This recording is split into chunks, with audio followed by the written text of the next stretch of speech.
bienvenida a esta segunda conferencia magistral del primer foro de concientización sobre gestión del agua y la educación, un análisis desde la sustentabilidad fuerte. Tuvimos en la mañana la oportunidad de escuchar la conferencia magistral del doctor Federico Aguilera Klink, un referente de la economía ecológica, y ahora toca el turno de presentar a la doctora Patricia Ávila García. Para mí también es un gusto enorme que ella haya aceptado la invitación de nuestro comité ambiental, porque este foro está organizado por el Comité Ambiental del Centro de Investigaciones Económicas, Administrativas y Sociales del Politécnico, precisamente para dar información, no solamente desde un punto de vista meramente académica, ¿no? Tenemos como misión el divulgar y el tratar de generar una conciencia en el público en general, y por eso es que estamos muy contentos de que la doctora Patricia nos esté acompañando. Ella nos va a dar la conferencia magistral Ecología Política del Agua en México, el papel del Estado y los actores sociales. Quiero dar una breve semblanza de su currículum. Ella es una investigadora muy destacada, realmente por eso es que nos sentimos muy, muy honrados con su presencia. Tiene una formación interdisciplinaria en ingeniería. ¿Puedes checar si estamos grabando, Cris? ¿Sí estamos grabando? Porque yo detuve la grabación hace ratito. Sí, perfecto. Gracias. Ay, qué bueno. Tiene una formación interdisciplinaria en Ingeniería Civil de la Facultad de Ingeniería de la UNAM, una maestría en Desarrollo Urbano del Colegio de México, es doctora en Ciencias Sociales por el CIESAS y postdoctora en Agua y Cambio Global por la Universidad Tecnológica de Helsinki. Además, cuenta con una especialidad internacional en Medio Ambiente y Desarrollo en el Elite International Foundation Rockefeller y entrenamiento internacional sobre dimensiones humanas del cambio global, International Human Dimension Program on Global Environmental Change, y ha realizado estancias de investigación en la Universidad Tecnológica de Helsinki, Finlandia, y la Universidad de Wageningen, perdón por la pronunciación, en Países Bajos, desde 2005. Es investigadora del CIECO, del Instituto de Investigaciones en Estudios Sociales, responsable del Laboratorio de Ecología Política y Estudios Socioambientales. Sus líneas principales de investigación están, entre sus líneas principales de investigación están las relacionadas con la cuestión del agua en contextos urbanos y rurales, culturas del agua en territorios indígenas, gestión social y comunitaria del agua, impactos sociales de la escasez y contaminación del agua, inseguridad hídrica y conflictividad socioambiental, neoliberalización de la naturaleza y afectaciones al ciclo socionatural del agua. Además, tiene múltiples investigaciones sobre problemas urbanos ambientales, megaproyectos urbanos y conflictos socioambientales, pobreza urbana y deterioro de la calidad de vida, ciudades sustentables y política urbana ambiental, urbanización en áreas naturales protegidas, ciudades, bosques y cambio climático. Su currículum es muy extenso, solamente voy a mencionar esto, pero la doctora tiene diversas publicaciones que ustedes pueden bien ubicar en internet. Entonces, bueno, sin más preámbulo, doctora Patricia, la dejamos con la conferencia. Adelante. Sí, gracias. Bueno, nada más un detalle. ¿Cómo es la dinámica del tiempo para más o menos organizarlo? Son 45 minutos, doctora. Ok, está bien. Bueno, pues muchísimas gracias a ustedes por la invitación, tanto el estudiante que me contactó, como ustedes, como pues todo el sostén académico, ¿no? De la institución en donde están. Entonces, muchas gracias por la invitación. Es la primera vez en la historia que participo en algo del Politécnico, ¿eh? Nunca me han invitado, así es que me da muchísimo gusto poder estar en un evento y, bueno, pues en estos temas, ¿no? En donde hay confluencia y coincidencia. Entonces, pues bueno, muchísimas gracias. Espero que pues les sea todas estas conferencias, todas estas actividades pues muy útiles, ¿no? Para pues la formación de los estudiantes y para la retroalimentación, ¿no? En cuanto a perspectivas de análisis y de investigación. Bueno, les quiero comentar que yo estuve estudiando economía, estudié 2 años en economía, pero pues al final tenía que decidirme por melón o sandía y pues me decidí por la ingeniería, pero estuve paralelamente estudiando economía. Entonces, bueno, también es una pasión, ¿no? Bueno, entonces, bueno, lo que les quiero presentar es, pues, en primer lugar, darles un contexto, ¿no? De lo que viene a ser la ecología política. De hecho, yo soy responsable del Laboratorio de Ecología Política en el instituto donde trabajo. Y bueno, la ecología política, digamos que no es una disciplina como tal, o sea, es la confluencia de diferentes perspectivas, tanto teóricas e incluso confluencia de disciplinas, para explicar procesos sociales, políticos que están afectando el ambiente, pero también lo que busca la ecología política es tener un posicionamiento en respecto a que los procesos que están afectando lo ambiental no son procesos naturales, sino tienen nombre y apellido, es decir, son resultado, digamos, de proyectos, modelos de desarrollo, de decisiones de actores, de instituciones, y por lo tanto la crisis ambiental que se vive, por un lado se vive diferencialmente según la posición geopolítica que se tenga, o sea, digamos, hay una distinción entre los países del norte y del sur global, y en esta relación hay, digamos, acciones que, particularmente en los países del norte, han emprendido desde hace siglos, ¿no? Deteriorando el ambiente, etcétera, y saqueando, despojando, sobre todo las colonias, ¿no? En África, en América, etcétera, y que, bueno, esto ha sido del origen pues, de la acumulación de capital, y a partir de esto, pues se ha acelerado procesos, ¿no? También de deterioro ambiental. Entonces, bueno, la ecología política es una crítica también al capitalismo, ese capitalismo que, digamos, no internaliza, considera lo ambiental, todo como un aspecto externo al sistema, y por lo tanto, al no incluir eso, pues los procesos van generando afectaciones sociales y ambientales, ¿no? Entonces, la ecología política aborda aspectos también que tienen que ver con la injusticia ambiental, en el sentido de quiénes están pagando los costos de estos modelos de desarrollo, quienes están, digamos, ubicados en una relación en donde unos reciben las consecuencias de lo que hacen otros, ¿no? Y un ejemplo clarísimo es el tema de cambio climático, ¿no? El IPCC ha concluido de manera contundente que el cambio climático de tipo antropogénico reciente, pues está asociado con la industrialización. Esto quiere decir, desde que empezó la industrialización, ¿qué es industrialización? Pues capitalismo, ¿no? El desarrollo del capitalismo, pues desde Inglaterra y todo esto. Entonces, hay un reconocimiento, digamos, que los procesos económicos han sido muy determinantes en la condición de crisis ambiental que se tiene, ¿no? Entonces, bueno, a nivel de países, pues se ha posicionado en el sentido de, ya desde los años 70, de que, pues, ¿por qué los países en desarrollo o el sur global tienen que pagar los costos, ¿no? De decir, bueno, ya no puedes tú crecer, ya no puedes tomar esta ruta porque, pues, ya nosotros acabamos con esto y entonces ahora tú sí tienes que racionalizarte, ¿no? Entonces, bueno, en ese sentido va la ecología política.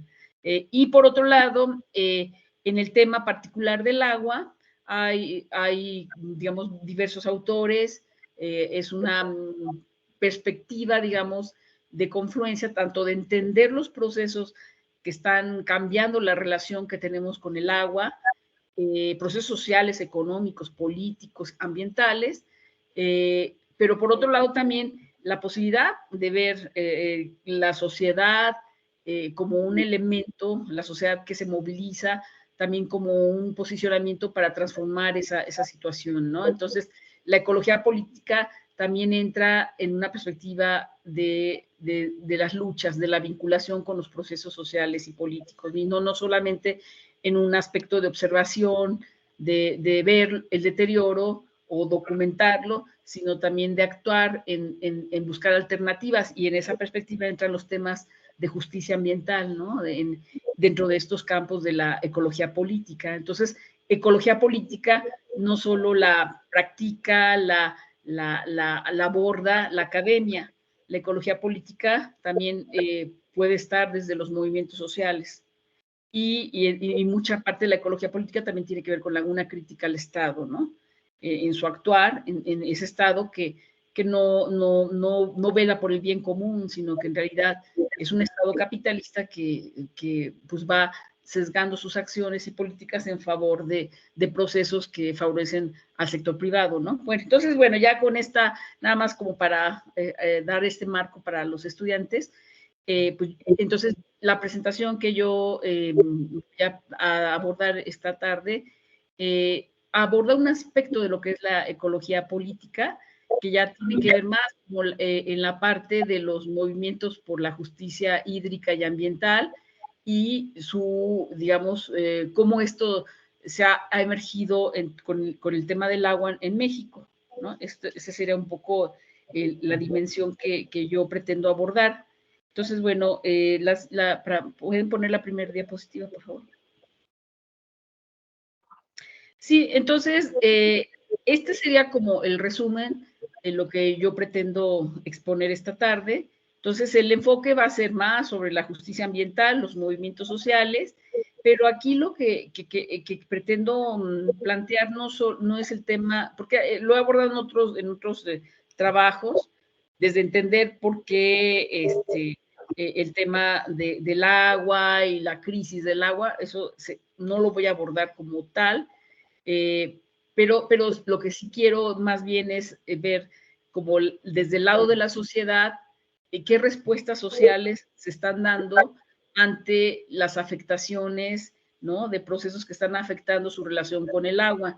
Y en este sentido, ¿qué canales busca la sociedad? Y aquí el énfasis está en ver las estrategias, digamos, las innovaciones socioculturales de los movimientos sociales para la defensa del agua y la justicia ambiental, ¿no? Entonces, el énfasis es en este aspecto y marcar como el caso mexicano como un caso interesante de aprendizaje a nivel Latinoamérica en cuanto a las acciones colectivas que se han emprendido y bueno, ya les hablaré de lo que son los tribunales éticos y el papel digamos, protagonista que ha tenido o de liderazgo algunos movimientos sociales en México, en el sentido pues, por un lado, denunciar, pero por otro lado, exigir y demandar cambios en la política del agua en México. Bueno, la siguiente.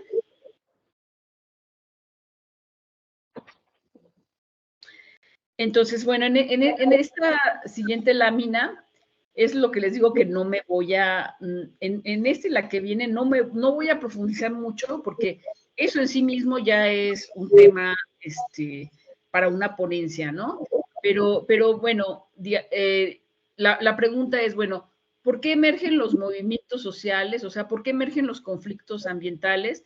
Bueno, una explicación está en que digamos, surge una problemática relacionada con el manejo del agua, digamos, con la gestión de los territorios hidrosociales, y entonces estos problemas, digamos, pueden llegar a convertirse, no necesariamente todos los problemas, pueden llegarse a convertirse en conflictos en la medida que generen agravios de tal magnitud que la población afectada esté dispuesta a movilizarse, ¿no? Y defenderse. Entonces, muchos de los problemas realmente que tenemos del agua en México tienen que ver mucho con la expresión, por un lado, de la urbanización, los procesos de industrialización en algunas partes del país que han generado presiones sobre el recurso agua, tanto en cantidad como en términos de generación de descargas, que implica también, por ejemplo, el trasvase de aguas de otras cuencas, la afectación a regiones, a unas que no tienen agua, pues quitan el agua, ¿no? Y, por ejemplo, en el caso de la zona más agua, la Ciudad de México, ¿no? El trasvase de agua.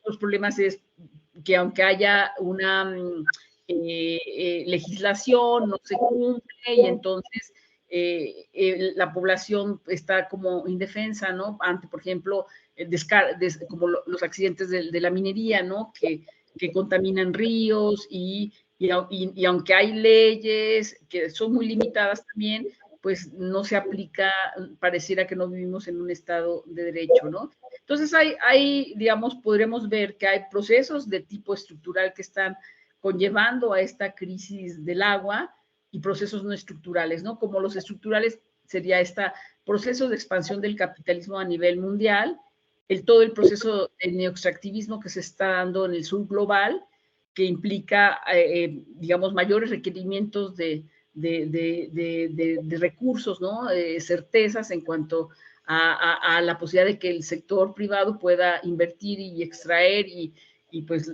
ahora sí que llevarse las riquezas naturales. Y también en estos procesos estructurales, pues tiene que ver con la neoliberalización en términos también de la naturaleza, ¿no? En donde la naturaleza se fragmenta, se cosifica y se convierte en una mercancía, se generan mercados de agua, mercados de tierra, y esto pues va conllevando a que la naturaleza en realidad se vaya cada vez haciendo pues mucho más fragmentada y deje de tener su integralidad, e incluso se creen ecosistemas artificiales, ¿no? Como todas estas tecnologías en la producción de alimentos, con paquetes tecnológicos que implica una artificialización de la naturaleza, que David Harvey habla del ecosistema capitalista, ¿no? Y también tenemos aspectos no estructurales que tienen que ver con las instituciones, con el Estado, sus políticas, la aplicación de las leyes, la laxitud, ¿no? Que permite que en realidad se esté contaminando, ¿no? Este criterio de la economía, ¿no? El que contamina paga, para internalizar las externalidades. En realidad no resuelve el problema, pero bueno, de una manera como un costo económico, ¿no? El contaminar. Contaminas, pues bueno, tienes que pagar por eso, ¿no? Bueno, y entonces, ante esto, bueno, lo que tenemos es que el resultado es que la gestión del agua pues se convierte en el país realmente en una gestión de una crisis en donde por un lado el agua disponible pues se va agotando por la sobreexplotación, por la competencia de usos, la calidad del agua también se va deteriorando por la contaminación y falta de sistemas de tratamiento.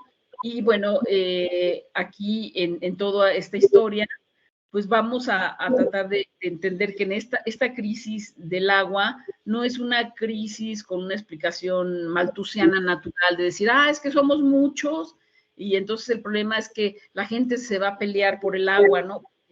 Es un asunto demográfico, ¿no?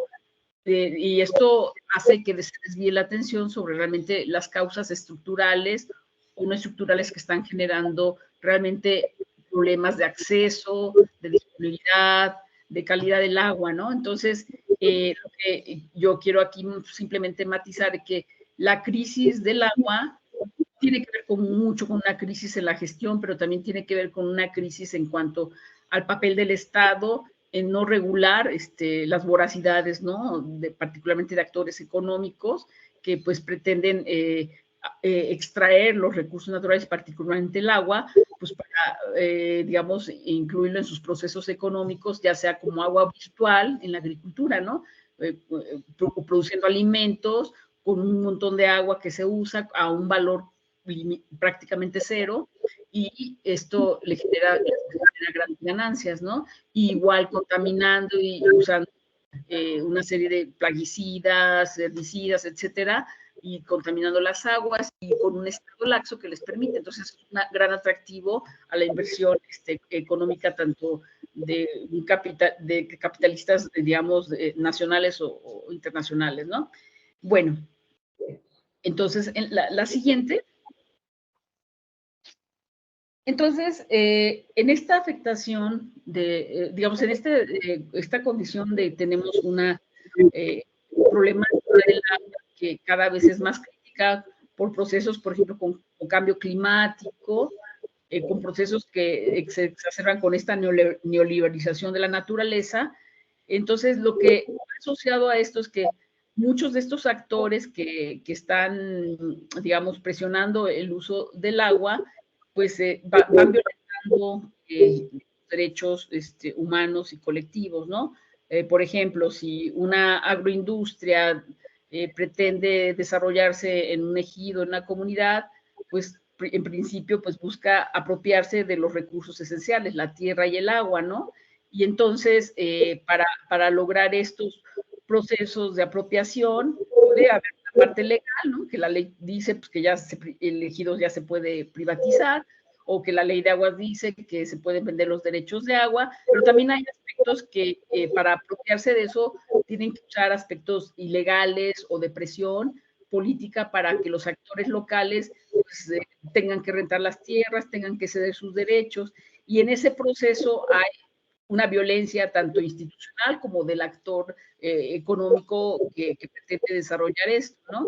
Y ese proceso, la violencia se convierte en una práctica muy común en México que conlleva pues a una violación de derechos humanos, ¿no? Y no solo es una violencia directa, sino también puede ser indirecta en términos de que la gente tiene que estar consumiendo agua contaminada, de mala calidad, ya sea porque el propio Estado no genera buenos procesos para el tratamiento, no garantiza a todos los sectores de la sociedad agua potable. Entonces, bueno, en ese sentido se están violentando derechos. No solo es una violencia directa, sino también en la inacción puede ser violenta, la inacción de no ofrecer servicios de agua, no, el servicio en sí mismo a las colonias porque son irregulares, ¿no?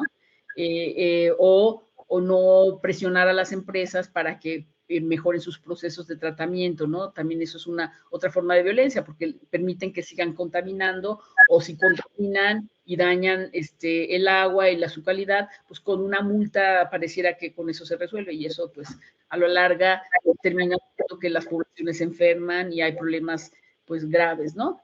Entonces, bueno, de estos les digo, hay pues cosas que he escrito, hay un estudio que hicimos ahí en la UNAM para la Comisión Nacional de Derechos Humanos en cuanto a la afectación de ríos y aguas en el país y la relación con la violación de derechos humanos. Entonces, a partir de eso, bueno, eh, detectamos que había una afectación, por ejemplo, de derechos humanos por la restricción en el acceso al agua para abastecimiento humano. Esto particularmente es muy claro en las ciudades, ¿no? Que la ciudad no es un homogéneo, sino es un mosaico de condiciones espaciales diferentes. Entonces, de acuerdo a la estructura social y condición de la población de los barrios, está la disponibilidad de los servicios, la calidad de los mismos. Entonces, aquí, pues, en la medida que los gobiernos locales no estén garantizando la posibilidad de que la población tenga accesibilidad regular y de calidad para la población en cuanto a agua, pues se afectan sus derechos, ¿no? Entonces, les digo, en este tema de la problemática del agua va asociado este asunto de violación de derechos humanos y colectivos. También está en el tema de los derechos en proyectos, por ejemplo, de privatización del agua, donde si el agua se va para favorece a un sector y se quita la posibilidad a otro que originalmente tenía los derechos, esto genera también violaciones, ¿no? Y ejemplos de esto pues lo hemos visto, por ejemplo, fuera de México, particularmente el caso de Bolivia es así como el ejemplo, ¿no? Cuando se privatizaron los servicios de agua y empresas transnacionales, ¿no? Francesas y españolas, pues estuvieron a cargo de la gestión, o sea, de la provisión del servicio de agua para centros urbanos, y lo que empezó a ver es con la lógica económica de que hay que pagar el agua al costo, que es más la utilidad de la empresa que lo administra, pues se convirtió el agua súper cara en poblaciones que eran indígenas o barrios de condiciones muy pobres. Entonces empezó a haber todo una condición de restricción al uso del agua por falta de capacidad económica, ¿no? Además de una serie de problemas, y esto desencadenó problemas, acción política, ¿no? Pero bueno, son de las afectaciones. Otra afectación, por ejemplo, es la deficiente calidad del agua, ¿no? Que hay para abastecimiento. Por ejemplo, hay casos en la zona del lago de Chapala, en donde el agua viene incluso por ejemplo, en ciudades acá del norte, por Durango y en Coahuila también, no recuerdo cómo es esta ciudad, y todo eso, pues hay la población está tomando agua fósil, o sea, hay tanta sobreexplotación de los acuíferos que ya se fueron a las aguas fósiles y la gente consume agua con niveles altos de arsénico, de metales pesados, ¿no? Entonces, todo esto, de otra manera, pues, es responsabilidad del municipio de garantizar que el agua de la población sea potable, ¿no? Entonces, ha habido muchos problemas de salud en la población, entonces ahí hay una afectación de los derechos. Y bueno, así, ¿no? Ya no, para que el tiempo pase muy rápido, entonces, bueno, no me voy a clavar en esto porque en realidad no es el tema principal, pero lo que sí es el tema principal es que, bueno, a raíz de que surge esta problemática del agua que se exacerba y se convierte en una crisis, ¿no? En un sentido por diferentes, tanto por procesos económicos como procesos ambientales, esto hace que haya en México ha habido conflictos del agua históricamente, digo, hasta archivo histórico del agua tenemos, y, o sea, los historiadores lo han documentado, ¿no? Pero, ¿cuál es el punto, no? Que la conflictividad del agua a partir de los cambios estructurales en la economía, a partir de que todo esto genera cambios en las leyes con relación a la tierra, al agua, todo esto y que la inversión llegó de manera más intensa en finales del siglo XX, principios del XXI, con megaproyectos, con mineras, con toda una serie de procesos extractivistas. Ha habido muchísimos agravios a la población, afectaciones, y entonces el número de conflictos pareciera que han aumentado, pero también el tipo de conflictos, ¿no? ¿Qué es lo que no solo es en términos numéricos, ¿no? Sino que es conflictos por construcción de presas, conflictos por contaminación por la industria, conflictos por la minería que afectan los derechos de agua de la población o de la industria. Entonces, se ha dado, o sea, aquí lo que me parece que es muy importante es que son economistas o que tienen esta dimensión, o sea, los procesos económicos son muy determinantes en relación a la crisis ambiental y a la acción colectiva, ¿no? O sea, no podemos separar la dimensión de la economía política en los procesos, digamos, socioambientales, ¿no? Tanto de acciones colectivas, de movimientos sociales, como de afectaciones, ¿no? En el entorno. Es súper importante, digamos, no es el único elemento que influye, pero sí tiene un papel muy determinante, ¿no? Entonces, creo que ustedes deben de esta parte como incluir, internalizar, como que una decisión económica tiene impactos en múltiples aspectos de la vida de la sociedad, ¿no? Impactos de tipo social, cultural, político, ambiental, ¿no? Una decisión económica. Entonces, en esta perspectiva de que la conflictividad socioambiental relacionada con el agua es muy clara a partir del siglo XXI, y se empiezan a gestar una serie o sea, ya había conflictos, ¿no? Pero empieza a haber una confluencia de que, ay, yo tengo en el territorio, ¿no? Ah, yo tengo conflicto por una presa que, ¿no? Que, o sea, hay un conflicto porque una presa quiere desalojar a la población y quitarles el agua, etcétera, y de repente, ay, hay un proyecto en Guerrero, hay otro en Oaxaca, hay otro no sé dónde, y entonces empezó también a formarse redes, ¿no? Entonces, redes de defensa contra las presas, redes de defensa contra la minería, así, ¿no? O sea, entonces, el siglo XXI se caracteriza por eso, de que las conflictividades en la defensa del agua se hacen, y del territorio, porque finalmente el agua y territorio es parte de una unidad. Entonces, en esta etapa, digamos, la acción colectiva, entendida como esta capacidad de la sociedad para organizarse y plantear objetivos públicos para la defensa, particularmente del agua o del ambiente, pues siglo XXI se convierte en la etapa fundamental en México, en cuanto a la acción colectiva, ¿no? Entonces, estos movimientos sociales empiezan en su lucha por la justicia ambiental, ¿no? Ante una situación que les digo de que pues, de repente pues, que se despojan los pueblos de sus derechos de agua, de que el tal minera contamina, que ante todo esto y que empieza a haber una incorporación de que hay una afectación de sus derechos, Entonces empieza a gestarse toda una visión de injusticia, ¿no? O sea, que hay una injusticia ambiental, hay una injusticia del agua que sobre todo afecta a los sectores más pobres o con menos poder, ¿no? Porque el tema del agua es un tema de ecología política en términos de que agua es poder y poder implica dominio, ¿no? Control sobre la población. Entonces, en este sentido de la justicia ambiental y la justicia hídrica, esa es una de las principales reivindicaciones de estos movimientos sociales, ¿no? Buscar la justicia y el agua para todos, la defensa del territorio en el sentido de que el agua, bosques, tierras es parte de pues, la vida, ¿no?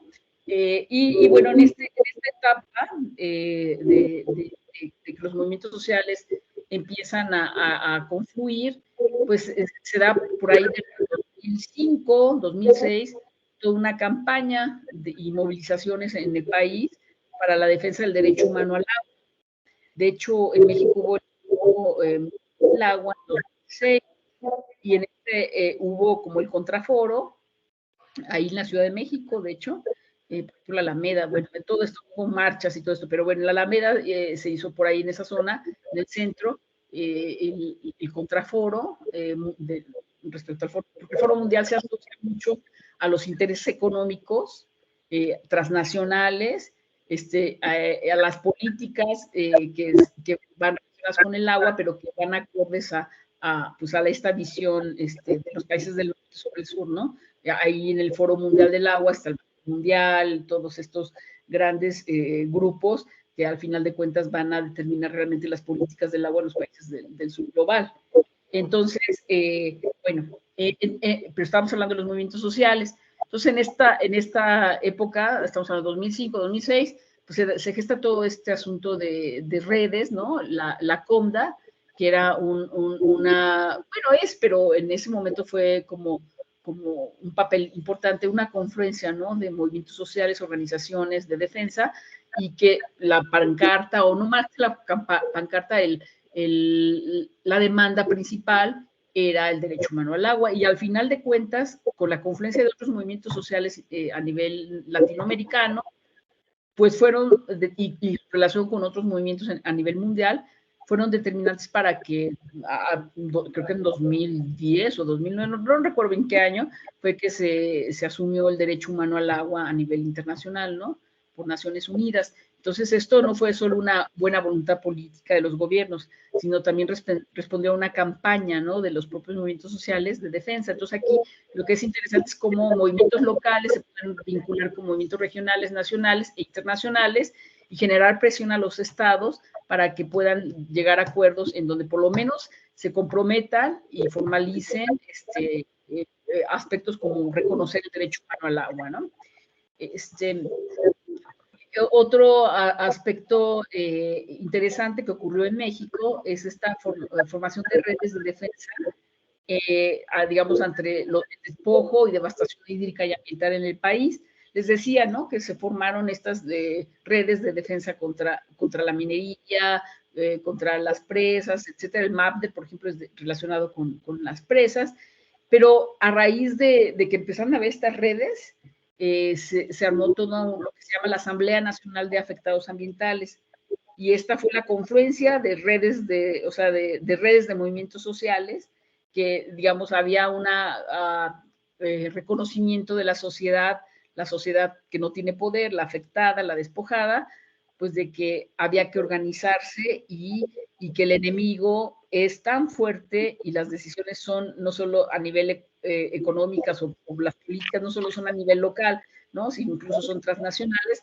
Entonces había que, pues, verse más grandes que lo que eran, ¿no? O sea, entonces armaron lo que se llama la Asamblea Nacional de Afectados Ambientales, que fue todo un proceso más o menos de 4 años, así intenso, en donde tuvieron, aún existe la Asamblea, pero en realidad en la etapa cumbre, digamos, fue entre 2005 y 2010, en donde realmente tuvieron un papel muy importante como un actor colectivo, en donde hicieron visible el tema del agua en México, el problema de la injusticia hídrica, bueno, estuvieron en diferentes foros, espacios, como presionando, además de lograr internamente tener una cohesión para poder tener la defensa ambiental, ¿no? Ya me voy a apurar porque ya estoy viendo que se está tarde.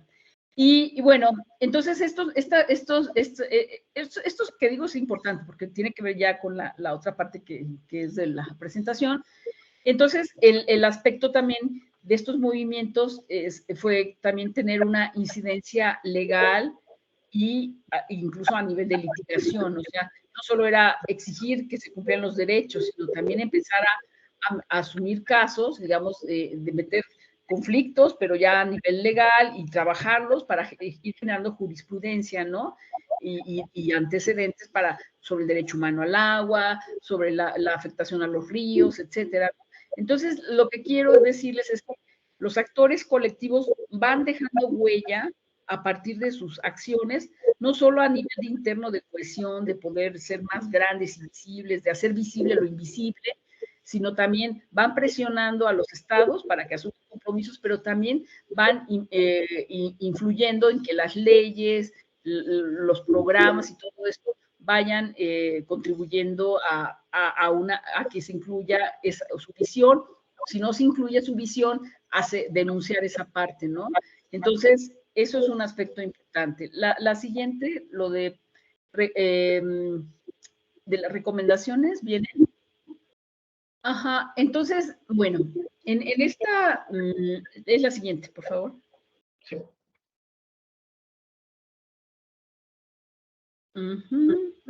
Bueno, ahí está, sí está, ahí está, a ver, sí están las incidencias, ¿no? Bueno, en esta parte es lo que ya les había comentado, aquí lo que, el último punto es de que de todas las acciones, la incidencia legal, también el cabildeo en las cámaras de diputados, en diferentes espacios de decisión política, pues para que, por parte de los movimientos sociales, pues para que ciertos proyectos, ciertas acciones pudieran, pues vayan en favor de la sociedad, ¿no? Otra de las acciones, o sea que son aportaciones socioculturales de los movimientos sociales, es particularmente el desarrollo de capacidades y participación en lo que se llaman los tribunales éticos. Los tribunales éticos es cuando la justicia formal, la justicia del agua no se ejerce, o sea, no se respetan los derechos de los pueblos y las leyes se construyen a favor de los que más tienen. Cuando hay esta injusticia y que los canales formales no hacen justicia, tenemos muchos ejemplos en México, entonces se buscan los canales no formales, pero que son novedosos en el sentido de que hacen una aportación a una nueva visión de lo que debe ser la justicia ambiental, y particularmente los tribunales éticos cumplen ese papel, o sea, de buscar una forma de lo que ideal o de lo que debería ser la justicia. Entonces, estos tribunales se han formado, el primer tribunal fue en los años 70 a nivel internacional, cuando fue la guerra de Vietnam, y se formaron estos tribunales, el Tribunal Permanente de los Pueblos. Pero bueno, en el caso particularmente del agua, por ahí también del 2006, cuando fue lo del Foro Mundial, ahí se hizo el primer tribunal latinoamericano, ahí en México tuvo sus audiencias, el Tribunal Latinoamericano del Agua, que es, este tribunal es un tribunal ético, no vinculante, pero donde los jurados son personalidades que tienen gran reconocimiento internacional y donde los actores agraviados, en este caso los movimientos sociales, las organizaciones, presentan sus casos bien documentados con pruebas, tanto las que se piden normalmente en un tribunal formal, pero también con las pruebas que luego no son reconocidas, como el video, como la narrativa, como la evidencia de, miren, mis dientes ya se me cayeron porque estoy tomando agua con arsénico, ¿no? Ese tipo de cosas. Entonces, el Tribunal Latinoamericano del Agua es un caso de tribunal ético. Entonces, en el caso de México, el tribunal ha hecho, bueno, ahorita no me meto con el tribunal, pero nada más, hay otro tribunal que además del latinoamericano, el permanente de los pueblos, y en el caso de México, la Asamblea Nacional de Afectados Ambientales tuvo un papel muy importante en ese tribunal a nivel de que en ese tribunal que fue por ahí del 2015, algo así, pues se hizo una especie de juicio al Estado mexicano por la violación de derechos humanos y colectivos, que no solo eran con el tema del agua, eran en un nivel más amplio. Entonces ahí ya elevó la confluencia no solo de movimientos ambientales, sino movimientos de diferentes, de feministas, etcétera, y se hicieron este tribunal permanente ético, en donde se evidenció que la devastación hídrica, la crisis del agua, la crisis ambiental, la afectación de derechos humanos, tiene que ver con un tipo de Estado que ha generado un desvío de poder, en ese desvío de poder para favorecer intereses de los grandes consorcios, pero también en un modelo que se escuda en la violencia, ¿no? Entonces, voy a ir cerrando. La siguiente.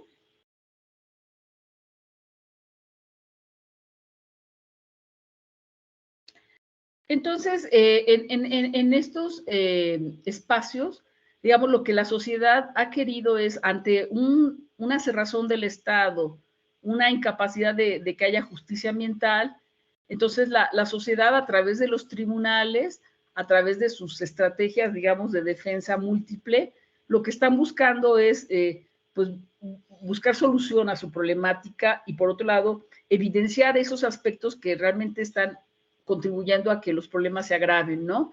Entonces, en el caso del Tribunal Permanente de los Pueblos, pues hay recomendaciones, ¿no? En materia, o sea, se hicieron recomendaciones en materia de justicia ambiental e hídrica, que fue a nivel de escala nacional e internacional. Lo mismo ocurrió en el Tribunal Latinoamericano del Agua, en donde aquí lo que yo les quisiera mencionar es que el Tribunal Latinoamericano del Agua ha funcionado documentando casos específicos de conflicto.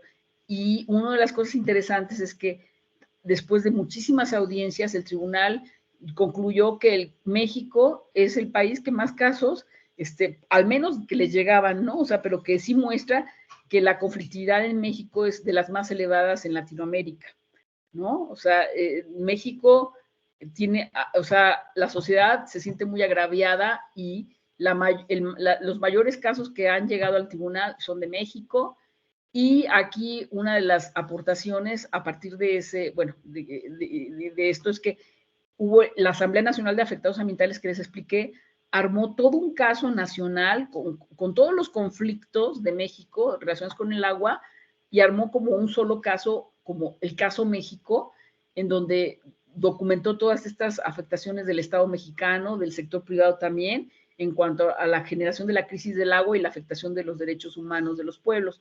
Entonces, de ahí se hicieron recomendaciones que pues quedan a nivel como simplemente, no son vinculantes, pero sí en la medida en que se puede evidenciar con claridad en los medios de comunicación, en la academia, en espacios de decisión como Naciones Unidas, etcétera, porque todo esto se va, ¿no? Se han ido estas recomendaciones, pues puede ser una manera de presión a los estados, ¿no?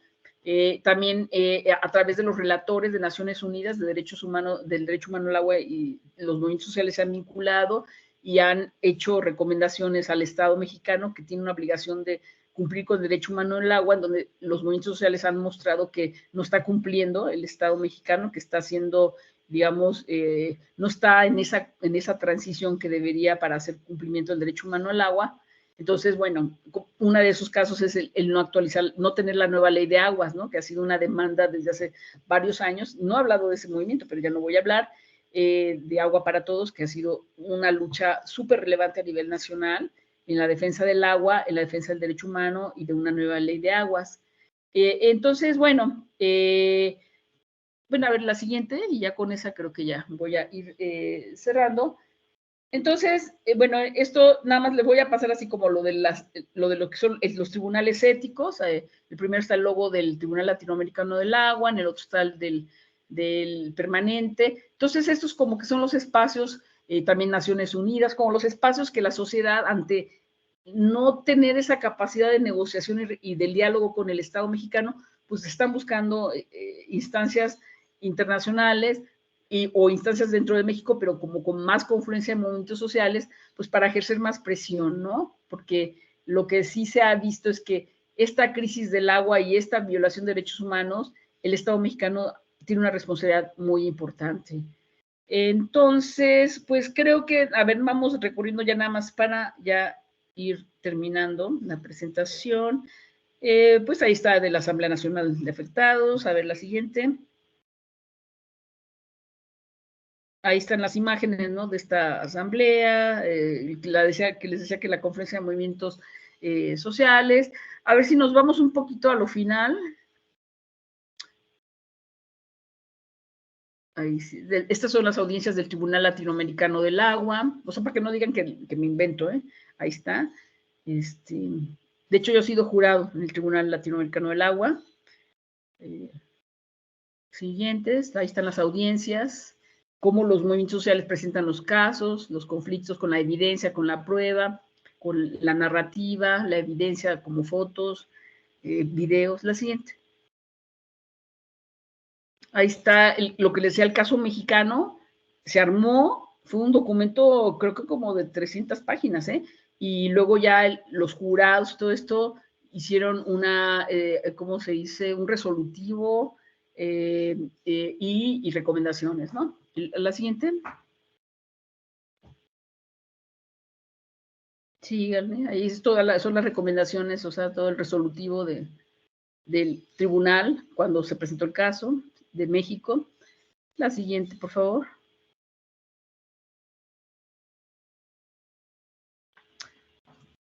Bueno, y síganle más ahí ya. Bueno, ya creo que entonces yo voy a hacer mi propia conclusión. O sea, lo que un poco quiero mostrar es que la justicia, cuando la justicia formal y particularmente la justicia hídrica y ambiental no es ejercida, no es aplicada por el Estado, porque todos podemos violar la ley, pero el Estado no, ¿no? Entonces, si el Estado no cumple la ley, si el Estado no obliga a los actores privados o sociales que respeten, digamos, las leyes, etcétera, entonces pues se convierte realmente esto en un caos, ¿no? Entonces, lo que está haciendo la sociedad civil organizada mexicana, pues es pues demandar que se aplique la ley, que haya justicia ambiental, que haya, digamos, que se contribuya a que los problemas realmente se resuelvan y no que lleguen ciertos grupos favorecidos que afecten a otros, o sea, hay una demanda de la sociedad por la justicia hídrica y ambiental, ¿no? De la sociedad civil organizada ante los cierres formales en México, ¿no? Y por eso escalan a nivel internacional o buscan a nivel nacional formar redes, porque los poderes económicos son muy fuertes y el poder social y político quizás no sea tanto, y entonces pues buscan fortalecerse a través de las redes, ¿no? Entonces, bueno, la experiencia mexicana es interesante en ese sentido, que han denunciado al Estado mexicano en esto, no solo denuncia de decir, ay, el Estado mexicano, sino con fundamentos, con argumentos legales, con argumentos técnicos, con evidencias en estos tribunales, y entonces han pues mostrado que pues la crisis del agua no tiene nombre y apellido, ¿no? Y que por otro lado, todo esto se hizo en el periodo antes de este gobierno que tenemos ahora de la 4T. Entonces, pues sería interesante hacer como una reflexión mayor si realmente en la etapa, porque la gran crítica es al modelo neoliberal, ¿no? Que el modelo neoliberal ha sido uno de los fundamentales que han afectado el tema del agua y la crisis. Entonces, aparentemente en este nuevo gobierno se dice que no es neoliberal. Eso, que lo digan, es una cosa, en los hechos hay que verlo, ¿no? Y pues en realidad el libre mercado sigue estando muy fuerte, las grandes corporaciones, la inversión extranjera está con las manos abiertas, se han firmado los acuerdos de libre comercio, ¿no? Se ratificaron. Entonces, en realidad, pues seguimos teniendo un gobierno neoliberal con un discurso, digamos, progresista o populista, pero que en realidad sigue habiendo muchas afectaciones tanto al ambiente como a los pueblos. Y un ejemplo es lo del Tren Maya, ¿no? De todas las afectaciones al agua subterránea. Entonces, bueno, lo que quiero decir es que este análisis o acciones colectivas fueron hasta, digamos, estamos como un corte de 2000, este tribunal fue 2015-2016, ¿no? Habrá que hacer quizás, bueno, sería tema de otro artículo, lo de poder analizar la ecología política y la afectación a los derechos de los pueblos en los tiempos de la 4T, ¿no? Entonces, particularmente este estudio se centra antes de que llegara este nuevo gobierno, pero en particular creo que no hubo mucho cambio. Incluso en este gobierno ha habido mucha violencia contra los, que ya había habido, que ya venía contra los defensores ambientales, ¿no? Pero en este gobierno, pues sí ha habido muchas muertes, ¿no? De defensores del agua, y no se pudo aprobar en este gobierno la ley de aguas, o sea, entonces, bueno, estamos casi igual que en la época de Peña Nieto, ¿no? No se avanzó mucho, se exacerbaron cosas, pero bueno, de eso ya no hablo mucho porque no tengo las bases así bien hechas para documentar, pero bueno, espero que les haya sido de interés esta plática. Gracias. Muchísimas gracias, Patricia Ávila. Yo quiero comentarles a los participantes en la aplicación de Teams que hay un chat que dice, al lado de un globito que dice chat, está el chat PIR, que es preguntas y respuestas. El chat general no está habilitado para los invitados, pero el chat que está a su lado, PIR, que significa eso, preguntas y respuestas para esta presentación, sí está habilitado para que pudieran hacer sus preguntas. También comentarles que pueden alzar la mano y hacer la pregunta de forma verbal, si ustedes gustan. Y bueno, antes de darle la palabra un poquito a este estudiante que usted comentó que la contactó, a David, quiero comentar un poquito sobre su presentación en el sentido de que finalmente nosotros afortunadamente estamos contando con estos movimientos organizados desde las comunidades, desde las localidades en la defensa del agua y es realmente complejo precisamente analizar su situación y toda la lucha que ellos han llevado a cabo, pero que sin embargo estamos en un momento hoy en donde prácticamente todos los ciudadanos deberíamos estar formando parte de movimientos para la defensa del agua en un contexto en donde las ciudades prácticamente nos estamos quedando sin agua por una mala gestión y que precisamente es parte de, como usted comentaba, la no aplicación de la ley. Porque prácticamente si hay una serie de instrumentos de política, no todos los que deseáramos, pero que finalmente gobiernos locales y gobiernos estatales debieran de ajustarse, al menos, y ni siquiera en esos ámbitos hemos avanzado mucho. Y precisamente es la perspectiva de la sustentabilidad fuerte que pertenece a la economía ecológica y a la ecología política, que clama precisamente por establecer estos equilibrios entre los recursos, en este caso una fuente vital de vida, que es el agua, y que precisamente por eso se realiza este foro, y todos los esfuerzos que podamos hacer por concientizar a la población de que tenemos que empezar a gestionar este recurso y obligar a los gobiernos, exigir a los gobiernos que se cumplan las leyes. En primer lugar, para eso tendríamos que estar trabajando mucho como investigadores en informar a la sociedad cuáles son estas leyes que mínimamente se deberían de cumplir, porque sí existen varias, y porque tenemos cada vez un número mayor de municipios que se enfrentan a una escasez hídrica una parte importante del año, y estos municipios pues cada vez son más. Prácticamente el 70% de nuestros municipios en este año se enfrentaron a una situación de sequía, y de sequía más que moderada, ¿no? Entonces, comentar eso, doctora, y bueno, pasar brevemente, me parece que el primero que quiere participar aquí es David. David, y bueno, pues le doy la palabra.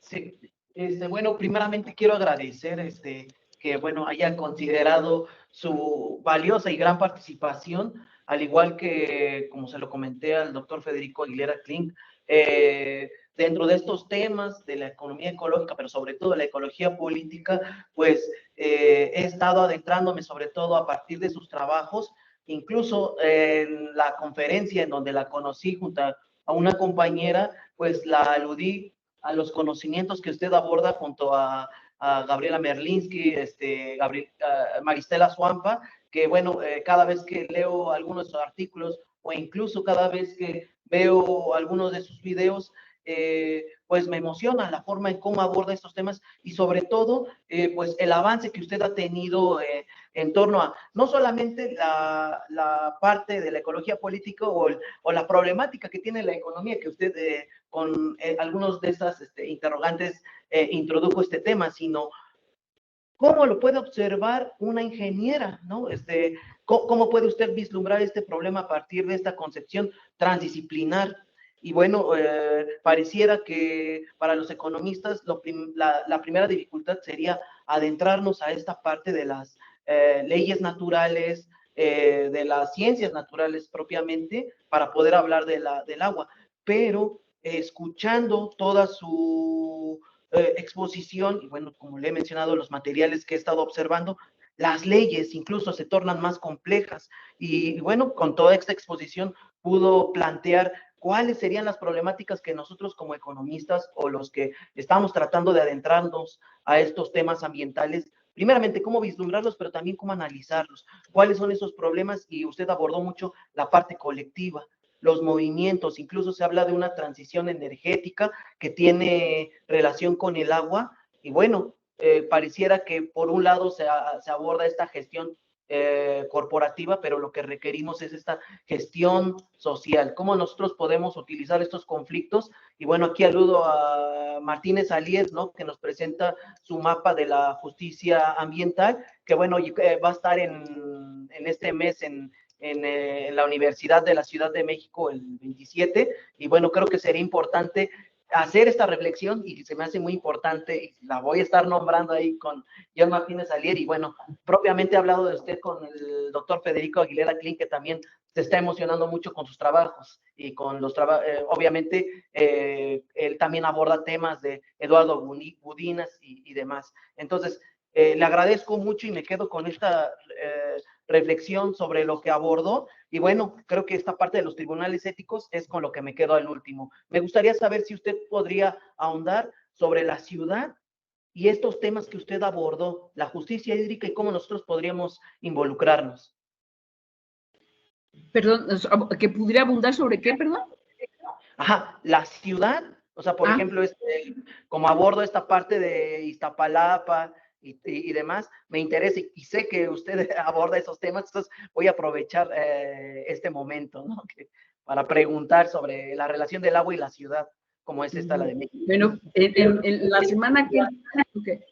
Bueno, está bien que me hagas la pregunta, porque la semana que entra, el 24, no sé qué día, tengo que presentar una conferencia sobre el tema del agua y la ciudad, pero en una visión de futuro, o sea, hacia dónde vamos, ¿no? Sí. Lo que yo les puedo decir, yo viví en la Ciudad de México, de hecho, yo me formé en la Ciudad de México, soy chilanga de corazón y a mucho orgullo. No, lo que les quiero decir es que la Ciudad de México es exactamente el ejemplo de lo que no se debe hacer en cuanto a política urbana y política de agua, ¿no? Como a nivel de política urbana, como el absurdo, ¿no?, ambiental de crecer sobre un lago, ¿no? Una serie de lagos que daban, en la época prehispánica eran lagos dadores de vida, ¿no? O sea, eran muy productivos, había una integración en ese entorno lacustre de asentamientos humanos muy importantes, ¿no? Entonces, luego, pues todo esto se da la desecación, ¿no?, con la etapa colonial, y luego, pues esta desecación posibilita que se pueda asentar lo que ya viene a ser la Ciudad de México, y luego ya en el siglo XX, con todos estos cambios, ¿no?, que se dan, ¿no?, a partir de la revolución y del modelo de desarrollo económico del país, en donde la urbanización y la industrialización particularmente va a ser un papel importante después de la Segunda Guerra Mundial, y esto va a generar, ¿no?, procesos de expansión urbana, y el caso de la Ciudad de México, pues es este ejemplo, ¿no?, de una ciudad en donde en los procesos industriales industriales y la urbanización estuvieron vinculados en una primera etapa con también un crecimiento demográfico importante, ¿no?, por todas las mejoras en salud, inmigración del campo a la ciudad. Entonces la Ciudad de México pues creció hacia todos lados, en las zonas que no se debía, en Chalco, en zonas, digamos, donde el suelo es pues poco apto para urbanización, sobre bosques, ¿no? Ahí vemos el Ajusco, ¿no? Contreras, toda esta zona, Xochimilco, no se diga, ¿no? Crecer sobre toda esa zona tan productiva. Entonces, bueno, el ejemplo de la Ciudad de México como urbanización, pues es dramático. Ahora en estas nuevas etapas, no solo la expansión horizontal, ahora la vertical, aumentar las densidades urbanas en zonas ya consolidadas, llámese la Roma, la Condesa, la Narvarte, todas estas zonas que ya había, digamos, una densidad urbana y destruyen las casas de un piso, 2 pisos para hacer edificios, y esto genera presión sobre el agua, ¿no? Entonces, el ejemplo de Ciudad de México es patético, y ya no hablemos de la parte del manejo del agua, ¿no? De abastecerse por cuenca propia. Ahora, pues, desde los 50, 60 se empezaron a quitarle el agua al Lerma, a desecar las ciénegas de allá, luego en los 80 traerse el agua de Cutzamala, y bueno, o sea, y luego desperdiciándose aquí con una red hidráulica viejísima, con fugas, que el equivalente a lo que se desperdicia en fugas de la red hidráulica es lo que se trae de Cutzamala, ¿no? Entonces, y luego ya si le metemos más el tema de las descargas y que, o sea, hay que, las tienen que bombear las descargas y sacarlas de la ciudad, porque es una cuenca cerrada, era un lago, y sáquenlas para que se vaya a Tula y se vayan al Golfo, ¿no?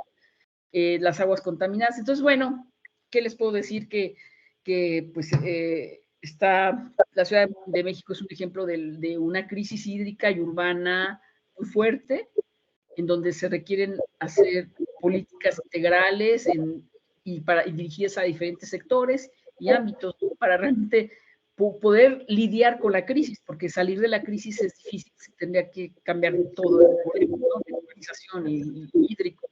Pero sí, el ejemplo de la Ciudad de México es un reto, ¿no? Para los que están interesados en buscar ciudades sustentables, ¿cómo partir de la insustentabilidad, convertirlo en sustentable? Es una buena pregunta. A veces quizás no todo se puede hacer en esta.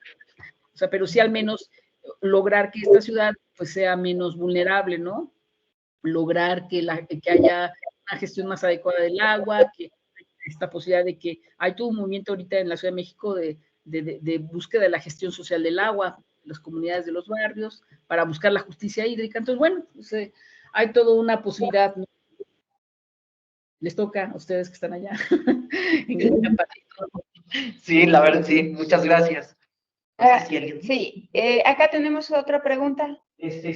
Sí, buenas tardes. Antes que nada, doctora, quiero agradecerle el tiempo que usted nos ofrece para darnos una pues excelente presentación. Muchas de las partes teóricas que explicó de la parte de la ecología política nos sirven a los estudiantes para mejorar y ampliar la noción de cómo podemos observar e incluso las formas en que podemos gestionar el agua o vislumbrarlas. Me pareció muy interesante también esta parte de estas formas le llamaba usted, es que estoy buscando aquí las notas, no tengo que perder, estas formas de inacción, violencia indirecta o directa, que también puede partir de esta inactividad, ausencia por parte de del Estado, de ofrecer, por ejemplo, agua de calidad, y cómo a partir, me pareció interesante también cómo es que a partir de estas omisiones por parte del Estado, surgieron estos grupos y algo que llamó mucho mi atención en relación con esta parte de la justicia ambiental, o en el caso del agua, la justicia hídrica, fue cómo es que se fue generando esta relación de la acción colectiva, o tal vez una gobernanza en red. Y precisamente me interesó más este tema porque lo estoy abordando en mi campo de investigación de la ecología política y lo relaciono con esta parte de los territorios hidrosociales. Y entonces, pues me pareció muy interesante ese aspecto de la gobernanza en red, o más bien de esta acción colectiva, porque lo estoy trasladando con otras organizaciones que han fortalecido estas organizaciones comunitarias, Por ejemplo, yo lo estoy viendo desde la Escuelita del Agua, cómo fortalece las capacidades de estas organizaciones, pero también las mismas leyes han generado que la gestión o la actitud de las leyes, que la gestión del agua no se lleve de manera eficiente o ambientalmente bien. En este caso, quiero preguntarle desde su perspectiva, ¿usted cómo observa o cómo ve la introducción de esta, se escucha de una ley de parlatino que ayuda a estas organizaciones? ¿Cómo ve usted el efecto que ha tenido esta ley parlatino? Bueno, si es una ley que se introdujo recientemente, creo que en 2021, en la cual fortalece estas organizaciones comunitarias de agua. No sé si tenga conocimiento o usted cómo ve esta introducción de esta ley. Y segunda, en relación con este conjunto de estudios de casos que hizo la Asamblea Nacional de Afectados Ambientales, ¿usted tiene conocimiento de cuáles han sido, o sea, ha habido casos de éxito, pero también ha habido casos de fracasos en los que se han llevado, o cómo está la situación de cada uno de estos casos, por lo menos en el caso de México? Por lo menos quisiera escuchar algún ejemplo de uno de estos, porque pues, creo que eso es lo que tal vez estoy interesado por el mismo tema que estoy hablando. Bueno, muchas gracias. No, al contrario. Sí, bueno, de lo primero, hay todo un movimiento a nivel nacional e incluso internacional, latinoamericano, de fortalecer las organizaciones comunitarias de gestión del agua, porque están fuera de la ley, o sea, no son reconocidas por el Estado, su existencia, y por lo tanto, al no ser reconocidas, no tienen ninguna posibilidad de financiamiento, de apoyo público, ¿no? De inversión pública. Y entonces toda la gestión social, la gestión del agua, por ejemplo, en los espacios rurales o en los asentamientos irregulares, o incluso que tienen sistemas muy deficientes de agua, pues la propia comunidad se organiza para administrar el abasto, ¿no? Cooperan, hacen faenas, financian, de hecho, la propia pues gestión del agua, ¿no? Entonces, pero el tema está en que no son reconocidas, y el problema emerge sobre todo con los cambios en la ley que posibilita esto de las concesiones de agua. Entonces los sectores privados se han apropiado de los derechos de agua históricos que han tenido estas comunidades, pero como no son personas morales, formales, entonces el Estado en las concesiones les ha dado al sector privado y dejan a estos pueblos sin el agua. Entonces, es una estrategia también de defensa legal para tener certeza jurídica en los derechos de agua y garantizar el abasto de agua a la población. Cobra relevancia por eso, porque hay, a través de la ruta legal, se afianza el despojo, ¿no? De los pueblos, porque no pueden tener, no son sujetos a la concesión por no ser, no estar reconocidos, no estar como una AC, o etcétera, ¿no?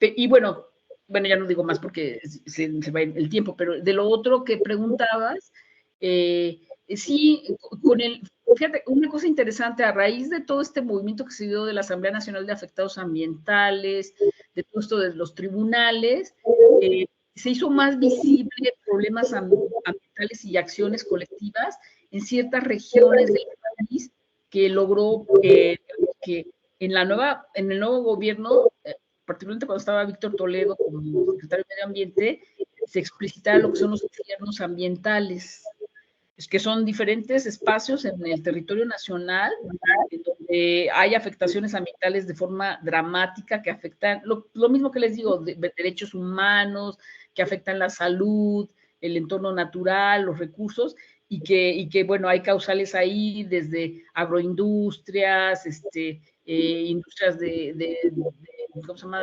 Hay en Puebla de los que hacen los pantalones de mezclilla. Entonces, estos infiernos, y por la industria, ¿no? Así de gran escala, la petrolera, ¿no? Entonces, estos infiernos ambientales que han planteado espacios de gran drama social en cuanto a las afectaciones ambientales y a las injusticias, en el nuevo gobierno estos infiernos ambientales trató de que pudieran incluirse a nivel de política, digamos, pública, para que se les tomara en consideración con programas y políticas, ¿no? Entonces, particularmente a nivel de la ciencia y tecnología, los programas nacionales estratégicos que existen en CONACYT es lo que se logró avanzar, porque sigue avanzando mucho a nivel de gobierno federal, con Víctor Toledo, pero luego renuncia a Víctor, etcétera, y entonces como que ahí perdió fuerza. Pero quien sí rescató esta noción fue el CONACYT, con los programas nacionales estratégicos, que hablan mucho de hacer ciencia para el cambio social, y una ciencia que no solo, que aborde complejidades ambientales, pero que también haga trabajo, digamos, de base, ¿no? Trabajo comunitario, transdisciplina. Entonces, ese es los PRONACES de CONACYT abordan temas clave y de energía, de vivienda, de agua, contaminación, de alimentos, o sea, temas muy relevantes, pero en el concepto del programa, que son apoyos a la ciencia, tiene que haber una cuestión de incidencia social, y por lo tanto los proyectos se establecen con actores no solo de académicos, sino también de movimientos sociales y organizaciones sociales, y lo que se busca es generar un conocimiento base para entender los problemas y actuar con propuestas, o sea, empezar a generar propuestas y aplicar, digamos, estrategias no solo de soluciones concretas, sino también de gestión y de modelos de administración o incluso de gobernanza, ¿no? Entonces, creo que esa es la experiencia, digamos, piloto del gobierno federal que se plasmó en CONACYT para vincular estos temas de infiernos ambientales, y mucha gente que aquí es interesante, de los que eran como de los intelectuales orgánicos de la Asamblea Nacional de Afectados Ambientales, pues son de los que están ahorita en los PRONACES, ¿no? Entonces, como que ahí permeó, ¿no? Ya por lo menos alguna huella dejó ese quehacer de la época de Peña Nieto, digamos, de los movimientos sociales. Bueno, por lo menos en esta etapa de gobierno federal, algo se está plasmando. Entonces, muchos de estos movimientos de afectados, pues ahorita están trabajando haciendo investigación con la academia, obteniendo datos de los de contaminación, de no sé qué, ¿no? Entonces, bueno, es un ejemplo. No suficiente, ¿verdad? Muchas gracias. Muchas gracias. Perdón, nada más una última cosa. No alcancé a notar todas las partes de las diapositivas. ¿Será posible que nos las pudieran compartir? Sí, yo se la envié a Mara, se las envié a Mara. Sí, se las podemos compartir. Gracias. Claro que sí. Bueno, pues no sé si en el público, me parece que no hay más preguntas en el Teams. No sé si sea una falla técnica, porque la verdad es que transmitir por Teams es un poco complicado. Parece que sí tenemos otra pregunta, doctora Patti. Aquí está, ya nos pudieron escribir. Buenas tardes, excelente ponencia. ¿Actualmente existe algún programa, plan que considere la rehabilitación de las cuencas hidrológicas? ¿Considera buena alternativa? Bueno. Con agua. Perdón. ¿No terminó? No, perdón, es que no está completo. ¿Considera buena alternativa la aplicación de las desalinizadoras para el suministro de agua potable? ¿Hay algún caso de éxito? Gracias. Sí. Comisión Nacional del Agua es la peor calamidad que tenemos. O sea, no sirve para nada. Bueno, sí sirve para mucho. O sea, la inacción y la omisión sirven para muchas cosas, ¿no? Para que sigan contaminando a gusto o se sigan haciendo un relajo los derechos de agua y sobreexploten acuíferos, y nadie los regule y los vigile, ¿no? O sea, la política del agua en México realmente no hay política, ¿no? O sea, bueno, sí, es una política de inacción para posibilitar el ascenso de actores que son los consentidos del sistema, ¿no? Porque si un campesino o un barrio quiere un pozo profundo, a ese sí no le dan ninguna posibilidad de tenerlo.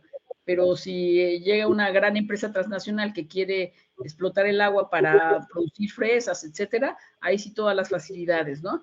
Entonces, en realidad, pues la política, si lo queremos ver así en sentido estricto, pues la política de agua está favoreciendo a los sectores económicos más pudientes, inmobiliarios, agroindustriales, o sea, estos sectores mineros, ¿no? O sea, favorece a estos sectores para que sigan usufructuando y aprovechando los recursos hídricos. Y entonces con esto pues está exacerbando las desigualdades socioespaciales y también entre los actores que no son los actores modernos o los protagonistas del modelo actual, ¿no? Que es dominante. Entonces, en ese sentido, no hay realmente programas interesantes en el actual gobierno en cuanto a, o sea, toda esta visión de Cuenca, pues queda nada más como discurso, o sea, los organismos de Cuenca, ahorita de hecho está el Congreso de Cuencas, de una red que estudia las cuencas en Monterrey. Anoche platicaba con uno de los organizadores de que yo le decía que ya no se reúnen los consejos de Cuenca y me decía, porque yo estoy en uno, no me han convocado, o sea, desde hace como 3 años no me han convocado, ¿no? O sea, y así está todo el país, los espacios de participación social en cuanto al agua, no hay grandes reuniones, no hay gran interés pues de nada, ¿no? O sea, como que esta etapa ha sido pues un poco oscura para México en cuanto a la Comisión Nacional del Agua, ¿no? Quizás hay algunas experiencias ya más en escala local que se estén haciendo cosas interesantes, pero como política federal.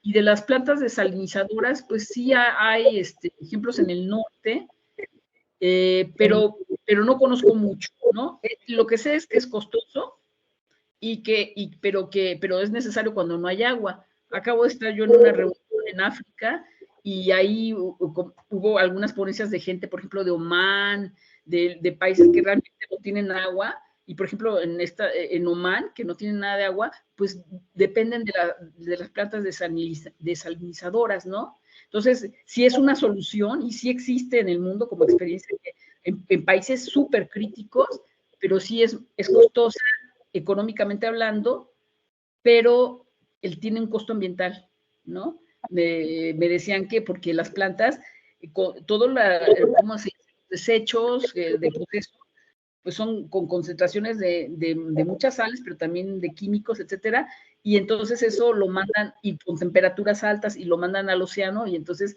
donde esté esas plantas, o sea, todo tiene impacto en esta vida, ¿no? O sea, sí purifican el agua, la hacen accesible, pero la afectación luego va al océano, ¿no? Entonces, hay que ver todo, ¿no? La solución de un problema, pues puede generar otros problemas, ¿no? Entonces hay que ver todo en esa complejidad, pero de que las plantas desalinizadoras son una solución y que funcionan, funcionan. En México creo que hay en Ensenada, ¿eh? En esos estados del norte sí tienen ya experiencia de eso, pero bueno, eso sería. Muchas gracias, doctora Patti. Gracias por la pregunta, Gustavo. Pues sería hasta esta última pregunta, el evento. Yo sí quisiera comentar, mañana vamos a tener una mesa de discusión que también va a participar, nos va a hacer favor de participar la doctora Patti, Patricia Ávila, y bueno, va a estar el doctor Federico, va a estar la doctora Edith García Salazar, voy a estar yo también participando directamente en la mesa. Me parece importante terminar con reflexiones que tienen que ver precisamente con las posibilidades que tienen los gobiernos progresistas de hacer transformaciones en una estructura que ya se reestructuró con el neoliberalismo a gran escala y que finalmente eso pues genera muchas problemáticas en torno de ir con todo a aplicar una política que va en contra completamente del desarrollo. Porque finalmente lo que sabemos es que la sustentabilidad está en contra del desarrollo el desarrollo está en contra de la sustentabilidad y eso implica que tenemos que trabajar en la construcción de una sociedad que vaya paulatinamente trabajando en pro de transformaciones, pero sin impactos sociales tan grandes y profundos que podrían generarse si nosotros, si los gobiernos empezaran a aplicar una serie de políticas agresivas que finalmente sí queremos que vayan hacia la sustentabilidad fuerte principalmente, pero que finalmente también es una cuestión política y económica muy compleja. Entonces, cómo construir una transición, me parece, es importante, y en ese sentido, la lucha que hacen los movimientos sociales que nos presentó la doctora Ávila ha contribuido bastante en la generación de política, como lo ha mencionado ella, porque sí, como ciudadanos tenemos estas posibilidades con nuestra lucha y organización poder incidir, pero lamentablemente la gente que más lucha es la que es la más afectada ambientalmente, como ella decía, ¿no? Entonces, nosotros lamentablemente poco a poco vamos siendo más afectados y va a llegar el momento en que toda la sociedad civil se va a tener que organizar y luchar y estar muy pendiente por qué están proponiendo los gobiernos en términos de la gestión, no solamente del agua, sino de toda la naturaleza. Entonces, agradezco mucho su participación, doctora Patti. No sé si quiera cerrar con algunas palabras.